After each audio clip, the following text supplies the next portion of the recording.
திராவிட முன்னேற்ற கழக அரசு பொறுப்பேற்று 5வது முறையாக மேதகு ஆளுநர் உரையை இன்றைக்கு சட்டமன்றத்திலே ஆளுநர் அவர்களால் உரையாற்றுகின்ற அந்த நேரத்தில்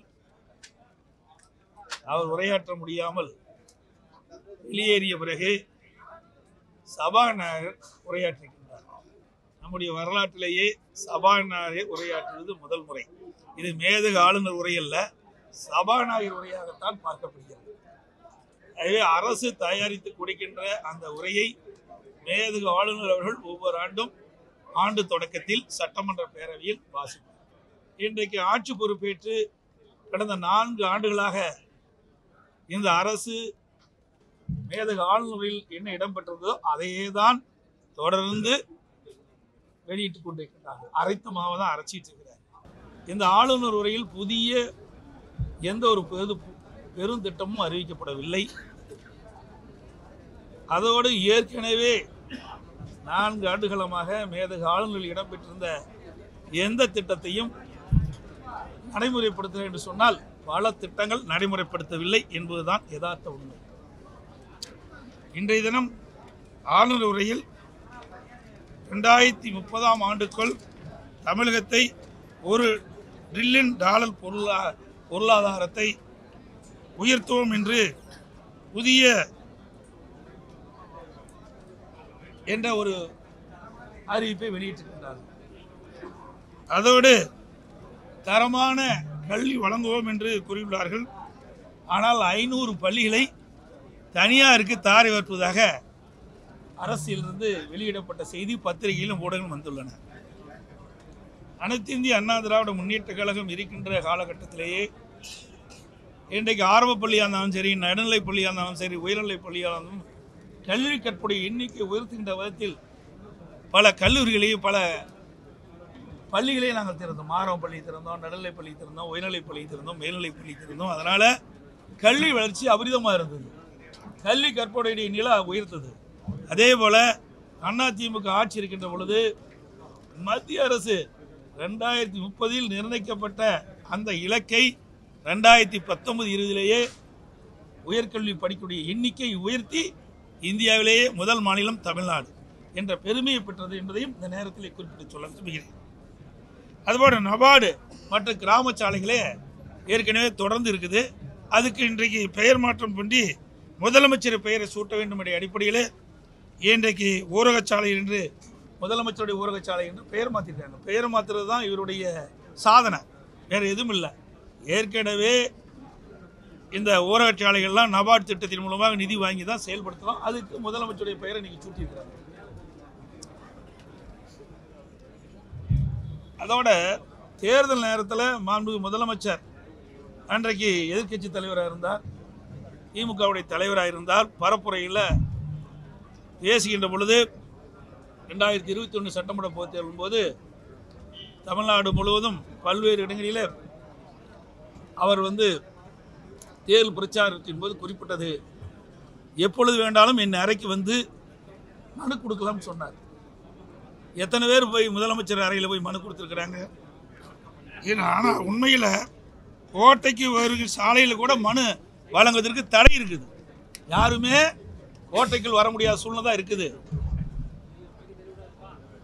அதோட நேற்று ஒரு நிகழ்ச்சியில் முதலமைச்சர் அவர் கலந்துக்கிட்டாங்க. அந்த நிகழ்ச்சியில் மாணவிகள் அணிந்திருந்த துப்பட்டாவை கழுத்து வச்சுட்டு தான் அந்த நிகழ்ச்சியில் பங்கு பெற வேண்டும் என்று ஒரு ஆணை பிறப்பித்து, அந்த ஆணைக்கு இணங்க கருப்பு துப்பட்டா அணிஞ்சிங்கெல்லாம் அதை வெளியில் வச்சுட்டு தான் அந்த நிகழ்ச்சியில் பங்கு பெற்றாங்க.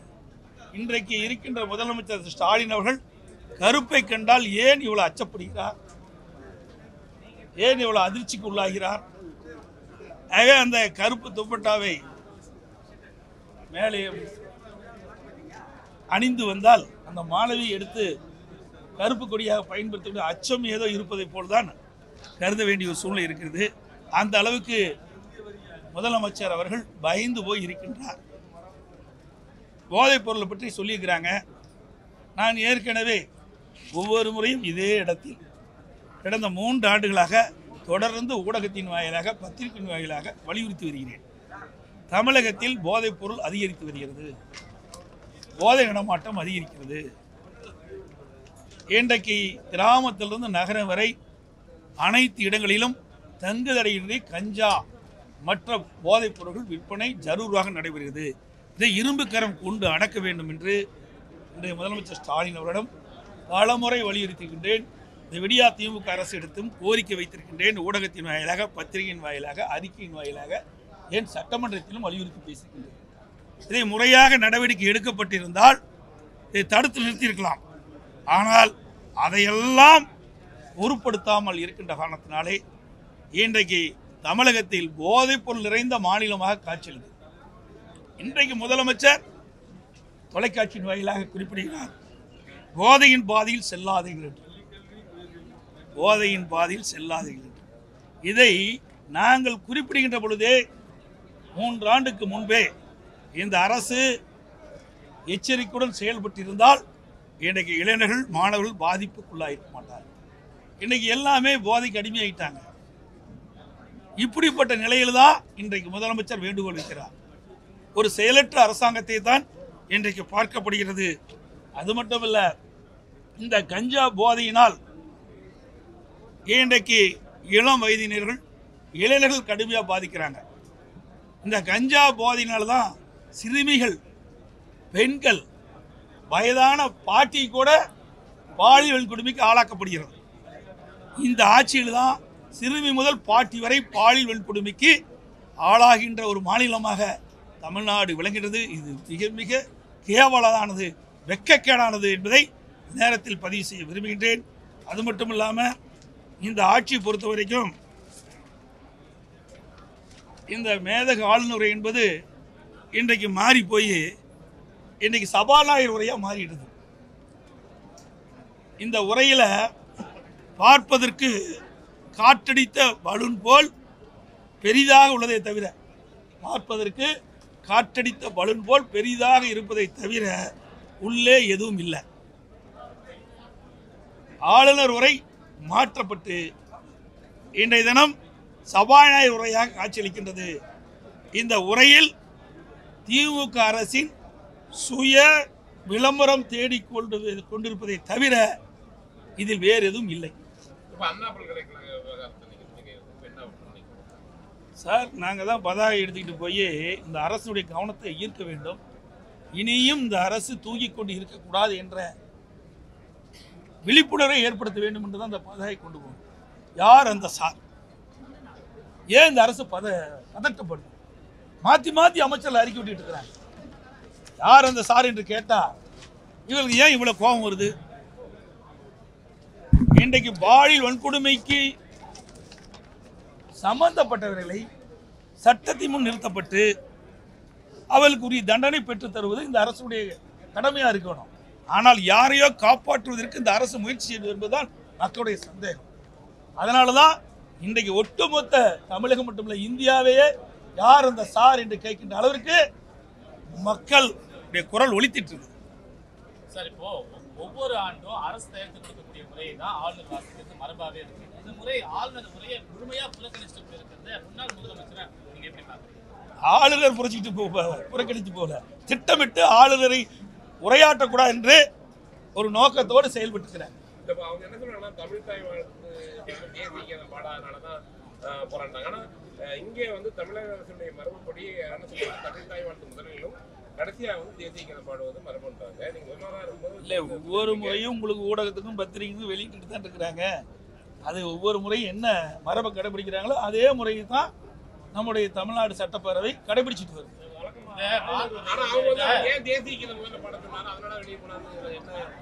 அதெல்லாம் கிடையாது. ஒவ்வொரு முறையும் இதே ஆளுநர் தானே வந்துட்டு இருக்காரு 3 வருஷமா. அதே நடைமுறை தான் இருக்குது. அதுல மாறுபட்டது எதுவும் இல்லையே. சரி, இப்போ நீங்க வந்து இந்த அண்ணா யூனிவர்சிட்டி விவகாரமா வந்து எல்லாமே போய் அவங்க ஆளுநரை செஞ்சுட்டு இருக்காங்க. நீங்க தனியா போராட்டம் நடத்திட்டு தான் இருக்கீங்க. இப்போ ஆளுநர்கிட்ட வந்து மேல வந்து என்ன, அதாவது நான் ஏற்கனவே 2-3 முறை இந்த திராவிட முன்னேற்ற கழக அரசின் அவலங்களை ஆதாரத்தோடு மேதக ஆளுநரிடம் சமர்ப்பிச்சோம். அதுக்கு எந்த நடவடிக்கை இல்லை. அதனால சட்டப்பூர்வமா நடவடிக்கை எடுக்க வேண்டும் என்ற அடிப்படையில் தான் அனைத்து இந்திய அண்ணா, நீங்க எல்லா பத்திரிகை ஊடக நம்பர்லயும் ஒரு தவறான செய்தி வெளியிட்டிருக்கிறீங்க, ஒரு சில ஊடகத்தை. இது தானாக நீதிமன்றம் வந்து இந்த அண்ணா பல்கலைக்கழக மாணவி வழக்கை எடுக்கல. அனைத்து இந்திய அண்ணா திராவிட முன்னேற்ற கழகத்துடைய பெண் வழக்கறிஞர் திருமதி வரலட்சுமி என்பவர், வரலட்சுமி என்பவர்கள் இன்றைக்கு ஒரு ரிட் மனு தாக்கல் செஞ்சு அதன் மூலமாகத்தான் நீதிமன்றத்தில் விசாரணை வந்து அதன் அடிப்படையில் தான் தீர்ப்பு வழங்கப்பட்டு இன்றைக்கு 3 IPS பெண் அதிகாரிகள் நியமிக்கப்பட்டு இந்த விசாரணை நடந்துகிட்டு இருக்குது. ஆக அனைத்து இந்திய அண்ணா திராவிட முன்னேற்ற கழகத்தின் சார்பாக தொடுக்கப்பட்ட வழக்கின் அடிப்படையில் தான் இந்த விசாரணை நடந்துகிட்டு இருக்குது. உண்மையாக நேர்மையாக பாதிக்கப்பட்ட மாணவிக்கு நீதி கிடைக்க வேண்டும் என்ற அடிப்படையில் தான் நாங்கள் வழக்கு தொடர்ந்தோம். ஏன்னா இந்த அரசாங்கத்தை நம்பி பிரயோஜனம் இல்லை. ஏற்கனவே அண்ணா நகரில் 10 வயது சிறுமி பாலியல் வன்கொடுமைக்கு ஆளாக்கப்பட்டு அண்ணா நகர் அனைத்து மகளிர் காவல் நிலையத்தில் புகார் கொடுத்து நடக்கல. அதுக்கு பிறகு கோயம்பேடுன்னு நினைக்கிறேன், கோயம்பேடு காவல் அனைத்து மகளிர் காவல் நிலையத்தில் அந்த புகார் அங்கே வந்து மாற்றி அமைக்கப்படுகிறது. அந்த அண்ணா நகர் காவல் நிலையத்திலிருந்து அனைத்து மகளிர் காவல் நிலையத்திலிருந்து அந்த வழக்கை மாற்றி கோயம்பேடு அனைத்து மகளிர் காவல் நிலையத்தில் மாற்றுறாங்க. அப்பவும் அங்கே நடக்கலை. இதையெல்லாம் நீதியரசருடைய கவனத்துக்கு வந்தவுடன் நீதியரசர் தானாக முன் வந்து அந்த வழக்கை எடுத்து விசாரித்து அந்த மாணவிக்கு நீதி கிடைக்க வேண்டும் என்ற அடிப்படையில் CBI விசாரிக்க வேண்டும் இந்த வழக்கை என்று உத்தரவு தீர்ப்பு கொடுத்த பிறகு இந்த திராவிட முன்னேற்ற கழக அரசு, திரு ஸ்டாலின் மாடல் அரசாங்கம் இதை எதிர்த்து உச்ச நீதிமன்றத்தில் மேல்முறையீடு செய்யுது.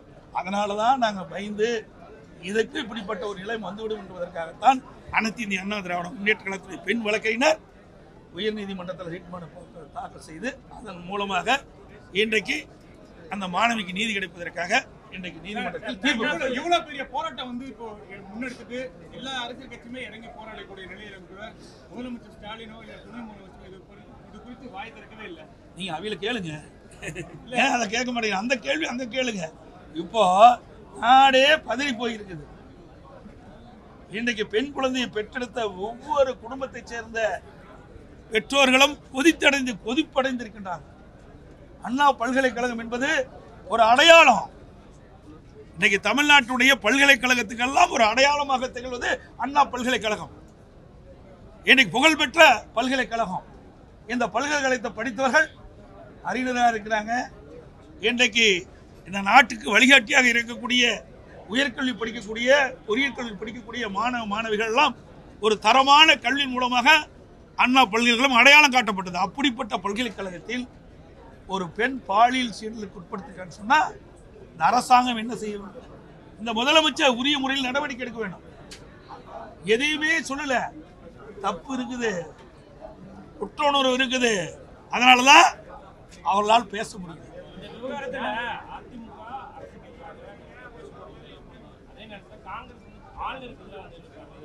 அதாவதுங்க, நீங்க அரசுக்கு எதிராக இல்ல, மாணவிக்கு நியாயம் கிடைக்க வேண்டும் என்ற அடிப்படையில் நாங்கள் போராட்டம் பண்றோம். அரசாங்கம் இந்த வழக்கை தட்டி கழிக்க பார்க்குது, உண்மை குற்றவாளியை காப்பாற்ற பார்க்கின்றது. உண்மை குற்றவாளிகள் வெளிச்சத்துக்கு கொண்டு வர வேண்டும், உண்மை குற்றவாளி தண்டிக்கப்பட வேண்டும். இனி இப்படிப்பட்ட சம்பவம் தமிழகத்திலே நடைபெறக்கூடாது என்ற அடிப்படையில் அண்ணா திமுக செயல்பட்டுக் கொண்டிருக்கின்றது.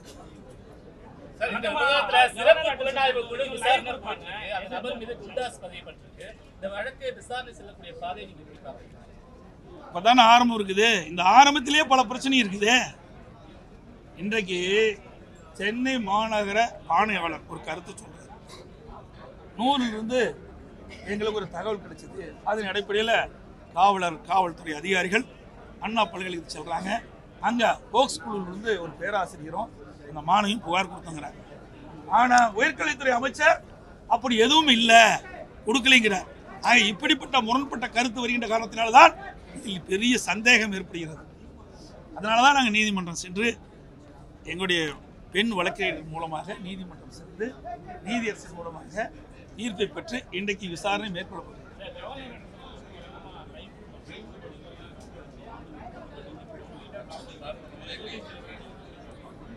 எதிர்கட்சி தலைவரை நீங்க தான் சொல்றீங்க. சட்டமன்றத்தில் எங்க எதிர்க்கட்சி தலைவர் பேசுறது ஒளிபரப்புறாங்க கிடையாது, என்னடதே எடிட் பண்ணிடுறாங்கல்ல. ஒரு பிரதான எதிர்க்கட்சி என்ன கேள்வி கேட்கின்றதோ அதை ஒளிபரப்பு பண்ணா தான் அங்க இருக்கிற முதலமைச்சரோ அல்லது பிற அமைச்சர்களோ பதில் சொன்னா அது மக்களுக்கு புரியும். ஆனா நாங்க கேட்கிற கேள்வியை இருட்டடிப்பு பண்ணிடுறாங்க. ஆனா அவர்கள் சொல்லிக்கிட்ட பதில் மட்டும் வெளியில வருது. எல்லாத்துக்குமே இருட்டடிப்பு தான். இந்த அரசாங்கமே இருக்குதா இல்லையாங்கிறது தெரியல. இந்த அரசாங்கம் சரியா செயல்படுதா இல்லையா என்று ஊடக நபர்களும் பத்திரிகைகளும் மக்கள் தான் தீர்மானிக்கணும். சார், இந்த ஆட்சியில தான் போராட்டத்துக்கு நாங்கள் அதிகமா அனுமதி கொடுத்துருக்கோம் அப்படின்னு சொல்லிட்டு சொல்றாங்க. ஆனா இப்ப வரைக்கும் இந்த போராட்டத்திற்கு அனுமதி கொடுத்தாங்க, இந்த விவகாரத்துல மட்டும் அனுமதி கொடுத்தாங்க, போராட வரமுறை செய்து கைது பண்ணிட்டாங்க இன்று அதிமுக உட்பட. ஏங்க இப்படி இல்லைங்க, நீங்க தவறான கேள்வி கேட்குறீங்க. ஒவ்வொரு முறையும் போராட்டம் பண்ணிக்கிட்ட பொழுது எப்பொழுதுமே அனுமதி கொடுத்ததே கிடையாது. இன்னும் சொல்ல போனா பொன்மலைச்சம்பல் புரட்சி தலைவர் எம்ஜிஆருடைய பிறந்தநாள் விழா, தேதையும் புரட்சி தலைவர் அம்மாவுடைய பிறந்த விழா, அந்த பொதுக்கூட்டத்துக்கு கூட இந்த அரசாங்கம் அனுமதி கொடுக்கறது இல்லை. கரூர்ல பாத்தீங்கன்னா ஒவ்வொரு முறையும் நீதிமன்றம் சென்று பர்மிஷன் வாங்கி தான் கூட்டம் நடத்துறோம். இப்படிப்பட்ட அவலம் தான் தமிழகத்தில் இருக்குது. ஆனால் அனைத்து இந்திய அண்ணா திராவிட முன்னேற்ற கழக அரசு இருக்கின்ற பொழுது ஆயிரக்கணக்கான போராட்டத்துக்கு நான் அனுமதி கொடுத்தோம். கொஞ்சம் லஞ்சம் இல்லைங்க, எல்லா ஊடகத்தையும் தெரியும், பத்திரிகையும் தெரியும். நாங்க கொள்கை விளக்க குறிப்பிலே நாங்கள் தெரிவிச்சிருக்கிறோம். அனைத்து இந்திய அண்ணா திராவிட முன்னேற்ற கழக ஆட்சி இருக்கின்ற பொழுது இது ஒரு ஜனநாயக நாடு. இந்த ஜனநாயக நாட்டில் ஒவ்வொருவருக்கும் ஒரு உரிமை உண்டு. ஜனநாயக முறைப்படி போராட்டம் நடத்துவதற்கு அனைத்து இந்திய அண்ணா திராவிட முன்னேற்ற கழக அரசில் அனுமதி கொடுத்த அரசாங்கம் அதிமுக அரசாங்கம்.